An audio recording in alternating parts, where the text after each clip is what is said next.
Hi friends, welcome to SPR media works. ఈరోజు మనం ప్రకాశం జిల్లాలోని అత్యంత కీలకమైన అసెంబ్లీ నియోజకవర్గాలలో ఒకటైన ఒంగోలు గురించి మాట్లాడుకుందాం. 2019లో వైఎస్ఆర్సీపీకి బలమైన కోటలా కనిపించిన ఒంగోలు కేవలం 5 ఏళ్లలోనే టీడీపీకి 34,000కు పైగా భారీ మెజారిటీ ఎలా ఇచ్చింది? ఇది కేవలం ప్రభుత్వ వ్యతిరేక ప్రభావమా, లేక ఒంగోలు రాజకీయాల్లో శాశ్వత మార్పుకు నాంది పలికిందా? 2029 ఎన్నికల్లో ఈ ప్రశ్నకి సమాధానం దొరకబోతోంది. ఈ వీడియో చివరి వరకు చూస్తే ఒంగోలు రాజకీయాల్లో కనిపిస్తున్న అసలు మార్పు ఏంటో పూర్తిగా అర్థమవుతుంది. ఈ నేపథ్యంలో మా ఛానల్ ప్రిపేర్ చేసిన 2029 పొలిటికల్ అనాలిసిస్ని ఈ వీడియోలో మీకు అందిస్తున్నాం. అదేంటో మీరే చూడండి. ముందుగా ఒంగోలు ప్రత్యేకత గురించి తెలుసుకుందాం. ఒంగోలు ప్రకాశం జిల్లా ప్రధాన కేంద్రం. వ్యాపారం, విద్య, రవాణా, పాలన అన్నిటికీ కేంద్ర బిందువుగా ఉంటుంది. ఈ నియోజకవర్గంలో ఒంగోలు నగరంతో పాటు కొత్తపట్నం మండలం కూడా ఒక కీలక పాత్ర పోషిస్తుంది. పట్టణ ఓటర్లు, గ్రామీణ రైతులు, వ్యాపార వర్గాలు, బీసీలు, ఎస్సీలు, మైనార్టీలు, యువత ఇలా ప్రతి వర్గం ఇక్కడ ఎన్నికల ఫలితాన్ని ప్రభావితం చేసే స్థాయిలో ఉంటుంది. అందుకే ఒంగోలు ఫలితాన్ని ముందుగానే అంచనా వేయడం ఎప్పుడూ అంత ఈజీ కాదు. అయితే 2019లో ప్రజలు ఎలాంటి తీర్పు ఇచ్చారు? అక్కడి నుంచే సరిగ్గా ఈ స్టోరీ మొదలవుతుంది. 2019లో రాష్ట్ర వ్యాప్తంగా వైఎస్ జగన్ నేతృత్వంలోని వైఎస్ఆర్సీపీ ప్రభంజనం కనిపించింది. ఆ ప్రభావం ఒంగోలులో కూడా స్పష్టంగా కనిపించింది. వైఎస్ఆర్సీపీ అభ్యర్థి బాలినేని శ్రీనివాసరెడ్డి గారు 1,01,022 ఓట్లు సాధించి టీడీపీ అభ్యర్థి దామచర్ల జనార్దన్ రావు గారిపై 22,245 ఓట్ల మెజార్టీతో విజయం సాధించారు. ఆ సమయంలో సంక్షేమ హామీలు, జగన్ వేవ్, బాలినేని వ్యక్తిగత ప్రభావం ఈ విజయానికి ప్రధాన కారణాలుగా విశ్లేషించబడ్డాయి. కానీ కేవలం 5 ఏళ్ల తర్వాత ఒంగోలు ప్రజలు పూర్తిగా భిన్నమైన తీర్పు ఇచ్చారు. 2024 ఎన్నికల్లో చిత్రం పూర్తిగా మారిపోయింది. టీడీపీ అభ్యర్థి దామచర్ల జనార్దన్ రావు గారు 1,18,800 ఓట్లు సాధించి వైఎస్ఆర్సీపీ అభ్యర్థి బాలినేని శ్రీనివాసరెడ్డి గారిపై మొత్తం 34,026 ఓట్ల భారీ మెజార్టీతో విజయం సాధించారు. ఇది కేవలం విజయం మాత్రమే కాదు, 2019తో పోలిస్తే టీడీపీకి సుమారు 40,000 ఓట్లు పెరగగా వైఎస్ఆర్సీపీకి 16,000కు పైగా ఓట్లు తగ్గాయి. మొత్తంగా చూస్తే దాదాపు 56,000 ఓట్ల స్వింగ్ టీడీపీ వైపు జరిగినట్లు ఎన్నికల గణాంకాలు సూచిస్తున్నాయి. అయితే ఈ భారీ మార్పుకి ఎవరు కారణం? ముందుగా రెండు పార్టీల నాయకత్వాన్ని చూద్దాం. టీడీపీ వైపున్న ప్రధాన నాయకుల్లో ప్రస్తుత ఎమ్మెల్యే దామచర్ల జనార్దన్ రావు గారు స్థానికంగా బలమైన నాయకుడిగా గుర్తింపు పొందారు. పట్టణ ప్రాంతాల్లో కేడర్పై మంచి పట్టుతో పాటు ప్రజల్లో ప్రత్యక్షంగా కలిసే నాయకుడనే అభిప్రాయం కూడా ఉంది. వైఎస్ఆర్సీపీ వైపున్న ప్రధాన నాయకుల్లో మాజీ మంత్రి బాలినేని శ్రీనివాసరెడ్డి గారు ఇప్పటికీ ప్రధాన రాజకీయ నాయకుడిగానే కనిపిస్తున్నారు.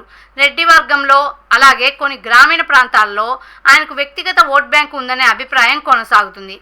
అయితే 2029లో ఈ ఇద్దరిలో ఎవరి బలం తక్కువగా పనిచేయవచ్చు? ప్రస్తుతం టీడీపీకి కనిపిస్తున్న ప్రధాన బలాలు: 2024 భారీ విజయం, ప్రస్తుత అధికార పార్టీ, పట్టణ ఓటర్ల మద్దతు, బీసీ వర్గాల్లో కనిపిస్తున్న స్వింగ్, కొత్తపట్నం, కరవది, ఎర్రజర్ల, మంగమూరు, పెళ్ళూరు వంటి ప్రాంతాల్లో పెరిగిన ఆధిక్యం.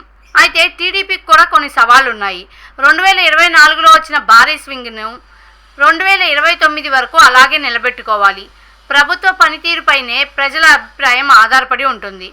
అభివృద్ధి, ఉద్యోగాలు, తాగునీటి సమస్యలపై అసంతృప్తి పెరిగితే ఈ ప్రభావం ఎన్నికల్లో కనిపించే అవకాశం ఉంటుంది. మరి వైఎస్ఆర్సీపీ పరిస్థితి ఎలా ఉంది?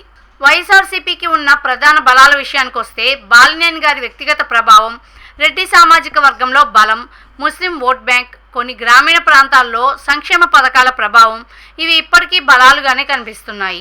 అయితే ఇక వీరికున్న సవాళ్లలో బీసీ వర్గాల్లో కనిపించిన స్వింగ్, పట్టణ ప్రాంతాల్లో తగ్గిన మద్దతు, 2024లో ఎదురైన భారీ ఓటమి ఇవి ప్రధానంగా కనిపిస్తున్నాయి. అయితే 2029లో అసలు గెలుపును నిర్ణయించేది ఏంటి?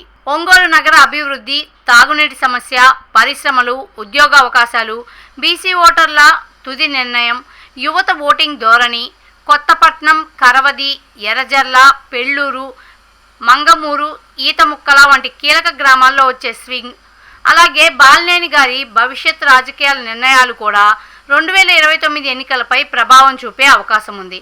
ఇక జూన్ 2026 నాటికి ఒంగోలులో టీడీపీకి స్వల్ప రాజకీయ ఆధిక్యం కనిపిస్తోంది. 2024లో వచ్చిన భారీ మెజార్టీ, ప్రస్తుత అధికార ప్రయోజనం, పట్టణ ఓటర్ల మద్దతు టీడీపీకి అనుకూల అంశాలుగా కనిపిస్తున్నాయి. అదే సమయంలో వైఎస్ఆర్సీపీ తన సాంప్రదాయ ఓట్ బ్యాంకును నిలబెట్టుకుంటూ తిరిగి బీసీ వర్గాల్లో చొచ్చుకుపోగలిగితే పోటీ మరింత ఆసక్తికరంగా మారే అవకాశం ఉంటుంది. మా విశ్లేషణ ప్రకారం ప్రస్తుతం టీడీపీకి స్వల్ప ఆధిక్యం కనిపిస్తున్నప్పటికీ 2029 ఎన్నికలను ఇప్పుడే ఏకపక్షంగా అంచనా వేయడం సరైంది కాదు. ఎందుకంటే ఎన్నికలకు ఇంకా సమయం ఉంది కాబట్టి రాజకీయ పరిస్థితులు, ప్రజాభిప్రాయం, అభివృద్ధి, స్థానిక నాయకత్వం ఇవన్నీ ఎప్పుడైనా మారే అవకాశం ఉంటుంది. ఇక ఒక విషయం మాత్రం స్పష్టంగా చెప్పవచ్చు, 2029లో పార్టీ పేరొక్కటే విజయాన్ని నిర్ణయించదు. ప్రజలతో ఎవరు ఎక్కువగా మమేకమవుతారు, అభివృద్ధిని ఎవరు నమ్మించేలా చూపిస్తారు, యువత, బీసీలు, మధ్యతరగతి, రైతుల విశ్వాసాన్ని ఎవరు గెలుచుకుంటారు, అదే ఒంగోలు 2029 ఫలితాన్ని నిర్ణయించే అవకాశం ఉంటుంది. మరి మీ అభిప్రాయం ఏంటి? 2029లో ఒంగోలు అసెంబ్లీ నియోజకవర్గంలో టీడీపీ మరోసారి తన విజయాన్ని కొనసాగిస్తుందా, లేక వైఎస్ఆర్సీపీ బలంగా కంబ్యాక్ చేస్తుందా? మీ అభిప్రాయాన్ని కామెంట్ రూపంలో తప్పకుండా తెలియజేయండి. ఇలాంటి పొలిటికల్ ఎనాలిసిస్ కోసం ఎస్పీఆర్ మీడియా వర్క్స్ ఛానల్ని సబ్స్క్రైబ్ చేసుకోండి. మరో ఇంట్రెస్టింగ్ పొలిటికల్ ఎనాలిసిస్తో మళ్ళీ కలుద్దాం. Thanks for watching.